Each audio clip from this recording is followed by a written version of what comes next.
Digital arrest हा एक नवीन प्रकारचा गुन्हा आपण सातत्याने ऐकतोय, तर आपल्याला अवेअर असणं गरजेचं आहे की नेमकं डिजिटल अरेस्ट म्हणजे काय.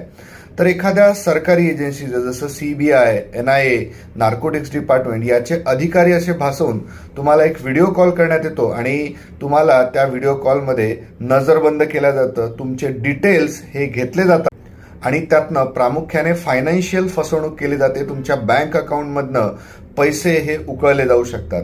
त्यासाठी हे अशा प्रकारचे सायबर गुन्हेगार तुमचं आधार कार्ड, तुमचे पॅन कार्ड डिटेल्स किंवा तुम्हाला एखादा OTP हे मागू शकतात. आपल्याला कायद्याचं पूर्णपणे ज्ञान नसल्यामुळे अशा प्रकारच्या डिजिटल अरेस्टच्या माध्यमातून बऱ्याच जणांना लाखो आणि कोटी रुपयाचा गंडा घालण्यात आलाय. त्यामुळे अशा प्रकारचं डिजिटल अरेस्ट नावाचं कुठलंही भारतीय कायद्यामध्ये प्रावधान नाहीये. तुम्हाला जर अशा प्रकारचा कॉल येत असेल तर लवकरच जवळच्या पोलीस स्टेशन किंवा सायबर